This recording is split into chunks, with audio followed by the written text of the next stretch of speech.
मी माघार घेणार नाहीये. अहो माणसाला जीवापेक्षा त्याला काय प्रिय असतं. मी तर पहिलेच सांगितलेलं आहे, माझ्या रक्तात मी मेलो, माझ्या रक्ताच्या थेंब एक थेंब जमिनीवर पडला तर त्या एका रक्ताच्या थेंबामधून शेकडो हजारो युवक रस्त्यावर होत होते आणि माझ्या बलिदानमधून माझी क्रांती घडत एक चांगली चळवळ उभा राहील न्यायासाठी. अहो परळीला कुठे ना कुठे काय हे वाल्मिकारांनी कीड लावून टाकली होती. सगळे अधिकारी वाल्मिकारांच्या पायापाशी असायचे. परळीचेच अधिकारी काय, बीड जिल्ह्याचे तत्कालीन कलेक्टर असतील किंवा तत्कालीन एसपी असतील, पोलीस अधीक्षक साहेब असतील. मी पोलीस अधीक्षक साहेबाला जाऊन हा प्रकार सांगितला. लोक म्हणजे तो 18-19 महिने झालं का बोलला नाही. अरे मीच 8-9 महिने फरार होतो. आता 3-2 महिन्यापूर्वी माझी इंटरव्ह्यू बेल झाली. मला पुरावे गोळा करण्यासाठी थोडा वेळ लागला, म्हणून पत्रकार परिषद घेण्यासाठी 1-1.5 महिना वेळ गेला. मला जर तत्कालीन अधिकाऱ्यांनी सहकार्य केलं असतं, त्यांनी जर लोकशाही पद्धतीचं पालन केलं असतं, माझ्यावर खोटे केस झाले असते का, माझ्या आई वडिलांवर, कुटुंबावर? तेवढंच जाऊ द्या, ते जर नियमात राहिले असते, कायद्याचं पालन केलं असतं तर माझी मुंडेंची हत्या झाली असती का? तत्कालीन परळी पोलिसांनी सगळं वाल्मिकारांना अभय दिलं तर, त्याच्या टोळीला अभय दिलं तर, म्हणून काही हत्या झाली ना. आणि आज न्याय मागायचं म्हटलं तरी आपल्याला साथ देत नाही, वरून टार्गेट केलं जातं आपल्या लोकांकडून. असं का? वाल्मिकारांनी सगळ्यात जास्त, वाल्मिकारांना काय संत होता काय, समाजसेवक होता का वाल्मिकारांना? वाल्मिकारांनी सगळ्यात जास्त आपल्या समाजाला, आपल्या वंजारी समाजाच्या लोकांना त्रास दिला, समाजाच्या लोकांच्या हत्या केल्या, समाजाच्या लोकांना शोषण केलं, आर्थिक शोषण केलं, मानसिक छळ केला. काय पाहिजे? किती जरी उदाहरणं आहेत तर आपण अशा फाशीवादी विचारसरणीची जर आपण बाजू कुणी ओळख असतील मोजके लोक तर ते फार चुकीचं आहे. पण नक्की सांगतो, किती काय करा, वाल्मिक कराडचा खेळ सगळा संपलेला आहे. वाल्मिक कराड कधी बाहेर येऊ शकत नाहीये. उलट वाल्मिक कराड भविष्यामध्ये, तुम्हाला एवढं जिम्मेदारीने सांगतो, महादेव मुंडे हत्याकांड मध्ये वाल्मिक कराड, त्याचा मुलगा श्री कराड, अजून त्याच्या टोळीतले मुलं, त्याचे मुलं याच्यामध्ये येणार आहेत. वाल्मिक कराड अजून एखाद्या मर्डर मध्ये येण्याची दाट शक्यता आहे भविष्यामध्ये. त्याच्यामुळे वाल्मिक कराडची टोळी सगळी नष्ट होणार आहे. वाल्मिक कराड तर पहिलीच त्याची राख झालेली आहे. अजून कशा प्रकारे समजून सांगायचं? आज मीडिया इथं आहे, मी मीडियाला एक वाक्य सांगतो, मी कोणतीही गोष्ट तुमच्यापासून लपवणार नाही, हर एक गोष्टीवर बोलणार. काल एक तथाकथित रेकॉर्डिंग व्हायरल झाली, बरोबर आहे? तुम्ही अगोदर का नाही केली, आता का केली? ठीक आहे, तथाकथित रेकॉर्डिंग व्हायरल झाली. माझ्या पत्नीचा मला माझ्या भावापासून निरोप आला, मला कॉल आला, त्यांनी सांगितलं माझ्यापासून ती रेकॉर्डिंग व्हायरल झालेली नाहीये, ती रेकॉर्डिंग मी व्हायरल केलेली नाही. मी मला ठीक आहे, चांगली गोष्ट तुमच्यापासून झाली नसेल तर. म्हणजे याचा अर्थ काय? ही रेकॉर्डिंग वाल्मिकारांच्या टोळीने केली का कुणी केली माहित नाही, मी कुणाला मला दबाव टाकण्यासाठी केली. आता हे तुम्हाला सगळा घटनाक्रम सांगतो. ही रेकॉर्डिंग आहे 7 ऑक्टोबर 2023 ची. कधीची? 7 ऑक्टोबर 2023 ची. त्याच्यानंतर 7 ऑक्टोबर ते 7 नोव्हेंबर किंवा 10 नोव्हेंबर जो 1 महिन्याचा पिरियड आहे, त्याच्यामध्ये वाल्मिक कराड, माझी पत्नी आणि मी आणि अजून एक तथाकथित महिला त्याच्यामध्ये आहे. आमचे सगळ्यांची सीडी आहे त्याच्यात काढावी जाता, म्हणून मीच उपोषणाला बसणार आहे. आणि अजून एक सांगतो, माझा जवाबामध्ये गोपनीय जबाब आहे. एसपीला जाऊन विचारा, ही रेकॉर्डिंग आली की एवढं चांगलं झालं ज्ञानेश्वरीताई, एवढं चांगलं झालं, त्याचं कारण असं, नियती आपल्या सोबत आहे, कारण ह्या रेकॉर्डिंगशी निगडीतच आपल्या हत्येशी प्रकारचा संबंध आहे. एवढं पण जिम्मेदारी सांगतो. एसपी साहेब म्हणतो ना, बाळा बांगर राजकारण करतोय, बाळा बांगर राजकारण करतोय. साहेब, आता तुम्हाला हे रेकॉर्डिंग ऐकलं लक्षात आलं असेल, मी ज्या जबाबामध्ये उल्लेख केलेला आहे, मी जे सर्व सांगितलेलं आहे ते एकदम बरोबर आहे. पोलीस अधीक्षक साहेब, तुम्ही आता ते माझा दिलेला जबाब मी विनंती करतो पोलीस अधीक्षक साहेब आणि एसआयटीला की माझा हा जबाब, गोपनीय जबाब सार्वजनिक करण्यात यावे. आता काय मी मर्यादा ठेवल्या होत्या, पण त्या मर्यादा तुम्ही ओलांडून टाकल्या, कारण त्या रेकॉर्डिंगच्या निगडीत पण काही ह्या घटनेशी संबंधित येत आहे. आणि हे रेकॉर्डिंग व्हायरल होतं कारण असं, वाल्मिक कराडच्या टोळीमध्ये काही महिला पण बीड जिल्ह्यातल्या सक्रिय होत्या. माझं जे काही रेकॉर्डिंग मध्ये नाव जोडलं जाते, पण त्या महिलेशी जोडलं जाते ना, बाळा बांगरचं नाव, त्या महिलेला पण विचारा आणि इथं आणा आणि बाळा बांगरचे तुझे काय संबंध आहे आणि प्रूफ दाखवा. हे जे नाव घेतात ना वाल्मिक कराड काय महिला, तर त्याला विचारा बाळा बांगरचे तुमचे काय संबंध आहेत. माझ्या विरुद्ध 1% पण कोणत्या महिला विरुद्ध पुरावा असेल, बाळा बांगराने टिकलेली वागला, बाळा बांगर चुकीचा वागलाय, माझं कोणताही प्रूफ असेल तर मी माझा जीव तुमच्या पुढे द्यायला तयार आहे. मी महाराष्ट्रात चेहरा दाखवणार नाही, मी माझा जीव देऊन टाकेन, तर मी कलंकित होऊन तसा राहणार नाहीये. तुम्हाला एक सांगतो, मी माझ्यापाशी वाल्मिक कराडचे सगळे पुरावे. अरे तुम्ही तर घरगुती विषय आणला हो, काय प्रथम तलावर नवरा बायकोची वाट नाहीत काय, घरगुती विषय तुम्ही आणला. मी वाल्मिक कराडचे घराच्या बाहेरचे सगळे विषय तुम्हाला दाखवतो. बाळा बांगर पुढच्या आठवड्यात, पुढच्या महिन्यात पत्रकार, मला फक्त विषय भटकायचा नाहीये.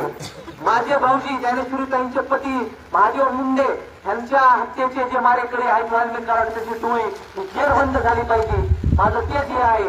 पण मी जिम्मेदारीने सांगतो त्या रेकॉर्डिंगचा आणि हत्येशी घटनेचा संबंध आहे. म्हणूनच वाल्मिक कराडला आणि त्या टोळीला माहित नव्हतं की गोपनीय जबाब काय. त्यांना जर गोपनीय जबाबाची माहिती लागली असतं त्यांनी ती रेकॉर्डिंग व्हायरल केली. तुम्हाला एवढं सांगतो. पण पुढच्या महिन्यात माझी पत्रकार परिषद बघा बरं का. वाल्या कराड वाल्या तुझं सगळं काढलंय बाहेर. साकी लोकपणे सांगतो सगळं काढलंय. माझं काय काढायचं काढ. मी उद्ध्वस्त झालोय, मी संपलोय, मी बलिदान द्यायला चाललोय आणि म्हणून मी रस्त्यावर उतरलेलोय. पण माझी पुन्हा एकदा मायबाप जनतेला विनंती आहे, महादेव मुंडे कुटुंबाशी सगळ्यांनी पाठीशी उभे राहावं. आमची ज्ञानेश्वरी ताई भगिनी यांच्या सर्वांनी पाठीशी उभे राहावे एवढी विनंती करतो. आणि पोलीस प्रशासनाला पण विनंती करतो हात जोडून की आपण प्रामाणिकपणे काम करा. आता कंटाळा आलाय माहितीये का, लोक वैतागले जातात. जे पुणे आवाज उठवतोय त्याला शिवीगाळ केली जाते. मला काल श्री कराडच्या बॉडीगार्डने फोन केला, त्याचं गहना कराड काहीतरी नाव आहे. त्याच्यावर आता मी एसपी पशी आयुक्तापाशी तक्रार द्यायला जाणार आहे. बघा मुख्यमंत्री साहेब, गृहमंत्री साहेब, तुमचा एक नागरिक, तुमचा एक भाऊ बाळा बांगर सांगतोय की मला श्री कराडचा बॉडीगार्ड फोन करून धमकी देतोय की तू उद्या परत यायचं नाही. मला मेसेज टाकलाय सतीश भाऊला, ज्ञानेश्वर ताईला, आणि जर वाटलं की त्याच्या पोलीस स्टेशन मध्ये जाऊन तक्रार द्यायला तयार आहे. पण इथं एसपी साहेबाला देतो, आमचा परत पोलिसावर विश्वास कमी आहे थोडा. म्हणजे बघा श्री कराड संत आहे का होतो. कोण गेला श्री कराड? त्याला लोकांची दयामाया माहितीये. कधी जाऊन अभ्यास केले, शिक्षण केले, केलंय काय बेट्या तू? बापाने आम्हाला प्रॉपर्ट्या लोकांच्या हडपल्या, लोकांना त्रास दिला, एवढा पैसा गोळा केला, त्याच्या मारता बाळा बांगरचा असं वा. काय बाळा बांगरचे ठोल आहे तुम्ही? आमच्या कुटुंबातल्या 52 लोकांवर केस केल्या, आमच्या कुटुंबातले 10-12 लोक अटक केले, माझ्या आईला पहाटे अटक केली, माझ्या वडिलाला चोरट्यासारखं अटक करून आणलं. एलसीबीचे त्यावेळेस ते प्रमुख होते, त्यांचं पण सगळ्या रेकॉर्डिंग आहेत तर माझ्यापाशी. एवढ्या अधिकाऱ्यांच्या वाल्मिकच्या रेकॉर्डिंग होती, एवढे आहेत मी मर्यादित राहतोय. अहो मी आज इतर गोपीनाथ मुंडे साहेबांच्या परळीमध्ये आहे. मुंडे साहेब आपल्यासाठी सगळ्यांसाठी आदर्श आहेत. मी एक सगळं आज परळीत आलोय आणि परळीमध्ये मला बोलण्याची संधी घेतली.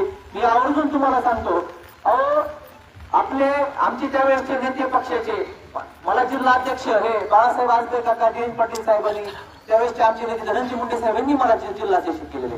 वाल्मिक कराडपासून लवकर जायचा निर्णय मी बाहेर याच्यामुळे घेतला, त्याच्यासोबत राहायचं आहे. अहो धनंजय मुंडे साहेबांच्या वाईटावर वाल्मिक कराड होता. मी एक रेकॉर्डिंग आहे माझ्याकडं. मी धनंजय मुंडे साहेबांना आणि त्यांच्या घरच्यांना पाठवून देणार आहे. मी जाणार नाही, माझ्या व्यक्तीपाशी पाठवून देणार आहे. वाटलं सतीश भाऊ तुम्ही घेऊन दाखवा, माझी विनंती आहे. वाल्मिक कराड काय चाल करतोय की परळीचा आमदार 2025-26 ला मुंडे साहेबाला संपूर्ण पोटनिवडणूक इथं घ्यायची होती वाल्मिक कराडला. ती रेकॉर्डिंग आहे बरं का, पत्रकार परिषद आहे, थोडक्यात जनतेची पत्रकार परिषद आहे. आज बोलायची वारी म्हणून सांगतोय ती रेकॉर्डिंग आहे. वाल्मिक कराड एका महिलेला बोलतोय आणि त्या महिलेला सांगतोय की मी पुढे कसं कसं काय करणार आहे, म्हणजे काय काय होणार आहे त्याविषयी. आणि तिथं बाजूला मी बसतो, तुम्ही पण त्याची शूटिंगच करून घेतली. हो, आणि त्यावेळेस त्यांनी माझ्या काय कुटुंबाला अटक केलं, त्यांनी बैठक घेतली माझी एकदा मिटवायचे म्हणून. ज्यावेळेस मिटवायचं म्हणलं त्यावेळेस मी त्याची मोबाईलच घेऊन आलो. ते बाजूला गेलो, माझ्या त्यामुळे मागे फिरत होता, त्याचे मोबाईल डाटा माझ्यापाशी सगळे. मला हे सगळं उघडा पाडायचं होता वाल्या कराड कसं आहे काय. अहो धनंजय मुंडे साहेब तुझे नेते आहेत, आमचे पण नेते होते त्यावेळेस. नेता हा बापासारखा असतो, तू नेत्याला संपूर्ण चालला. अहो काय म्हणजे वाईट काय त्याचं? वाल्मिक कराडचं धनंजय मुंडे साहेबांनी काय वाईट केलं? काहीच नव्हतं ना. मला अजून एक सांगा, मी आतापर्यंत कधी धनंजय मुंडे साहेबांविषयी एक शब्द तरी बोललो कुठं वाईट? कारण मला कुठं धनंजय मुंडे साहेबाचा ह्याच्याशी कोणत्या घटनेत कधी सहभाग दिसला नाही. मी पत्रकार परिषदेमध्ये म्हणलं मला वाटत नाही त्यांचा कोणत्या घटनेशी संबंध आहे म्हणून. आता जे खरे ते आहे, उलट त्यांचा प्रिय प्रशांत जोशी यांनाच मारण्याचा कट वाल्मिक कराडने रचला होता. बाजीराव भैया धर्माधिकाऱ्याला किती त्रास दिला, किती लोकांची नावं सांगू. बाजीराव भैया धर्माधिकारीवर फक्त इथं ब्राह्मण धर्म ऐक्य परिषद काहीतरी घेतली म्हणून फक्त बाजीराव भैयावर अट्रॉसिटी केली पोटी. मी साक्षीदारी त्या गोष्टीचा. अजून काय काय गोष्टी सांगू हे लक्षात घ्या. जे काय वालेवादी विचारसरणीचे लोक आहेत की बाळा बांगरला काय हे आणलं म्हणून, बाबा बाळा बांगरचा जीव गेला, बाळा बांगर गेला तरी मरता मरता मला फासावर पण जर तुमचं राज्य आलं, जर कुठं नियत सरकार काही नसेल लोकशाही, मला जर फासावर पण जायची वेळ आली तुमच्या राज्यात, तरी मी सांगतो मी फासावर जायच्या आधी मला शेवटची इच्छा विचारली काय सांगतो मी एवढीच सांगेन की मला वाल्या करायची सगळी पोळपोळ पोळायची आणि त्याची सगळी पोळपोळ करणार, शांतच बसणार काय मला त्रास द्यायसाठी. आणि ह्या लढाईमध्ये मी लढत राहणार आहे. माझा जीव काय जे होईल ते होईल त्याची मी स्वतः मुक्ताला तयार आहे. तर मला इथं बोलण्याची संधी भेटली त्याच्याबद्दल आभारी आहे.